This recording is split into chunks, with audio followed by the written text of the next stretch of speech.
اردو کی بات ہوتی ہے، اردو شعر و ادب کی بات ہوتی ہے،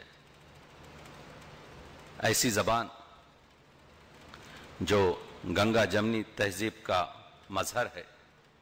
میں عام طور سے بات کرتا ہوں اور کچھ اپنے نوٹس استفادہ کروں گا، لیکن بات موضوع کے دائرے سے خارج نہیں ہوگی۔ تو ہم دیکھ رہے ہیں، مختصراً اشاروں میں بات کروں گا، اہل علم کی محفل ہے، طلباء و طالبات اور اسکالرز یہاں موجود ہیں۔ کل کچھ گفتگو اردو کی پیدائش پر بھی ہوئی۔ مسئلہ یہ ہے کہ آج سے 2 شعر صرف پیش کرنا چاہتا ہوں۔ ابوالعلا سعید احمد ناطق لکھنوی نے ایک بڑی خوبصورت نظم 70 سال پہلے کہی، مسدس کی شکل میں، جس میں 57 بند ہیں، جس پر میں نے کام کیا ہے۔ اس کے 2 شعر کہ ایک مورخ کیا کہے، کب اور کہاں پیدا ہوئی، ملک میں تاریخ سے پہلے زباں پیدا ہوئی، اور پوچھنا تاریخ سے پیدائش اردو کا حال، کم سنوں سے ہے بزرگوں کی ولادت کا سوال۔ بس یہی 2 جملوں میں اردو کی تاریخ ہے۔ وہ اردو جو گنگا جمنا تہذیب کا مظہر۔ دیکھیے، اردو کی بارات کراچی پہنچ گئی، حیدرآباد سے محبت لے کر، لکھنؤ کی نزاکت لے کر، آگرے کی سجاوٹ لے کر، دہلی کی شرافت لے کر، سندھ کی نفاست لے کر، کراچی کی ثقافت لے کر، پنجاب کی شجاعت لے کر، سرحد کی نفاست لے کر، لندن کی سیاست لے کر، امریکہ کی لطافت لے کر، آپ کے ایکسپریس میڈیا کی حمایت لے کر، اور آپ سب کی رفاقت اور عنایت لے کر اردو کانفرنس میں آ چکی ہے۔ وہ اردو جو دکن میں پیدا ہوئی، وہ اردو جو شمالی ہند میں گھٹنیوں چلی، وہ اردو جو دہلی میں جوان ہوئی، وہ اردو جو لکھنؤ میں دلہن بنی، جس کی تمام اولاد اردو محلہ میں اور اردو محلہ میں پھیلی، وہ اردو جس کے بارے میں 100 سال پہلے 1904 میں اردو ترقی بورڈ بنا، آج 100 سال کے بعد اردو تحفظ بورڈ کی ضرورت محسوس ہو رہی ہے۔ وہ اردو، وہ خوشگوار، وہ رومانی، وہ رومان پرور زبان، جس کو کسی مذہب سے تعلق نہیں بلکہ ہر مذہب کی زبان رہی۔ آپ دیکھتے ہیں کہ اردو گنگا جمنی تہذیب کا مظہر ہے۔ اردو پر غزل نے، اس پر اردو جس زمانے میں آنا چاہ رہی تھی، اس زمانے میں فارسی کا اثر تھا دربار میں، لیکن اردو عوام کی زبان تھی۔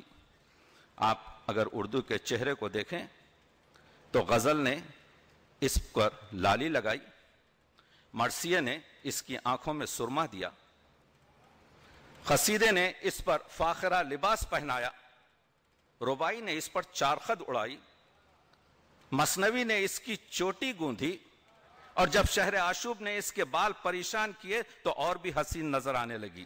یہ اردو جو چنچل تھی، شریر تھی، جوان تھی، خوبصورت تھی، سوکن بنی فارسی کی دربار میں آنے سے روکا گیا، لیکن ہم نے دیکھا کہ محمد قلی قطب شاہ پہلا صاحب دیوان شاعر اس کا اسیر ہوا، محبوب ہوا۔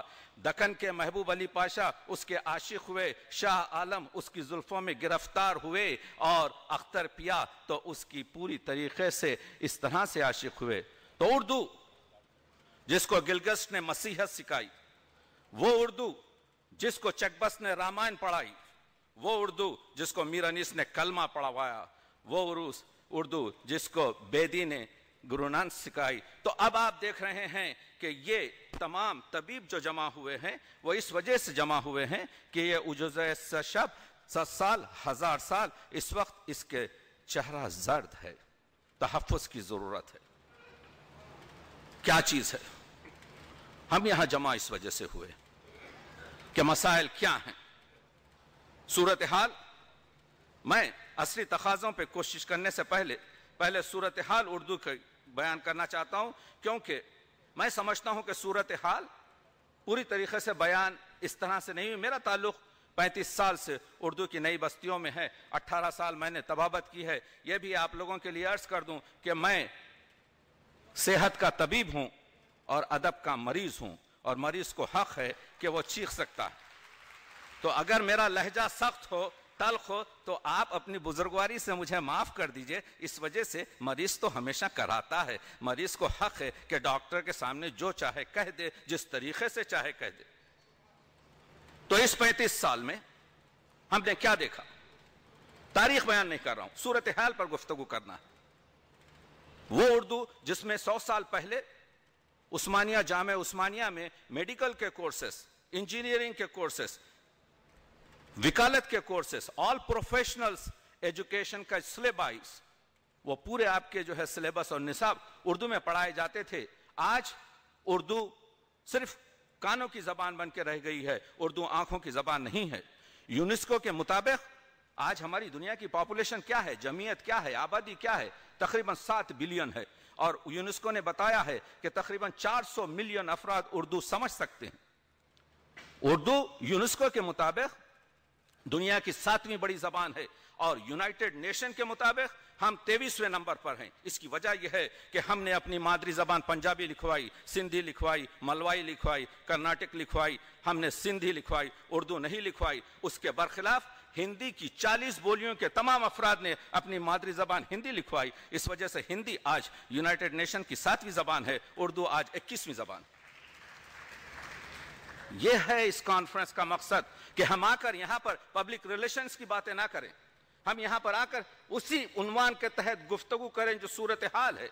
ہم یہاں پر اپنی بستیوں سے آ کر آپ کو آدرش اور پیغام نہ دیں، کیونکہ آپ سے ہم کو سیکھنا ہے. گہوارے سے یہ چھوٹی چھوٹی بستیاں، دیکھیے اردو معنی لحاظ سے بھی، معنوی لحاظ سے بھی لشکر ہے. یعنی اس میں ہر رنگ، ہر قوم کے افراد اس میں ہیں.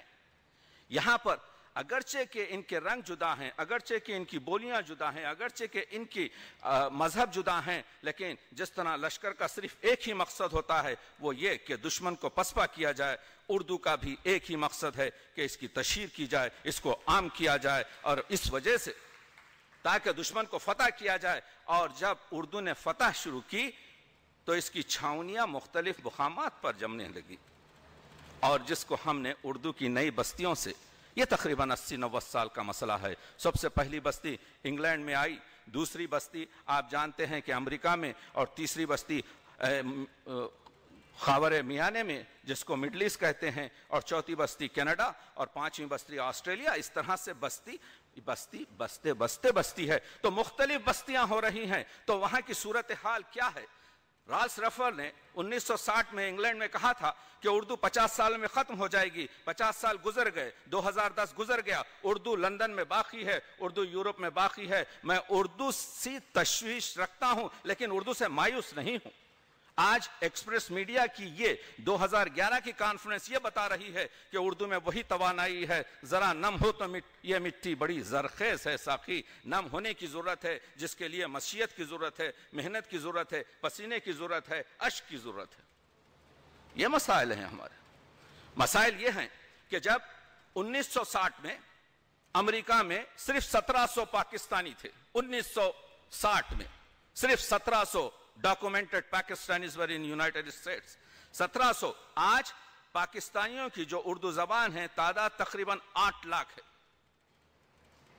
7 یونیورسٹیوں میں یو ایس کے، 4 یونیورسٹیوں میں کینیڈا کے اردو پڑھائی جاتی ہے. 24 سے زیادہ ہفتہ وار اخبار آپ کے یونائٹڈ اسٹیٹس سے نکلتے ہیں، 16 سے زیادہ اخبار کینیڈا سے نکلتے ہیں. یہ کام نہیں ہے کہ کام نہیں ہو رہا ہے، تاریخ کی بات نہیں ہے. 40 سال سے اگر کوئی کام نہیں کر رہا ہے، کام بہت ہو رہا ہے. یہاں پر یہ آپ کی خدمت میں عرض کر دوں اس موقع سے استفادہ کرتے ہوئے کہ اس پوڈیم سے بڑے اعتماد سے یہ بات کہہ رہا ہوں کہ شاید ہی دنیا میں کسی کے پاس ایسی نجی ذاتی لائبریری ہو جو اس حقیر کے پاس ہے. میری لائبریری میں اس وقت 1500 صرف مخطوطات ہیں جو ٹورنٹو میں ہیں، اور 16,000 سے زیادہ کتابیں ہیں. مجھے کینیڈا کے جو آرکیوز کی جو ڈاکٹر وائٹ ہیں، انہوں نے دعوت کر کے بتایا کہ ہمارے پاس 30,000 سے زیادہ اردو کتابیں پڑی ہوئی ہیں انکلاسیفائڈ. میں نے کہا آپ کراچی سے اسٹوڈنٹوں کو بلوائیے، یہاں پر پورے انکلاسیفائڈ میٹیریل کو کلاسیفائڈ کر دیں گے. مگر میں کیا کروں کہ پبلک ریلیشن کے کچھ ایسے بیچ میں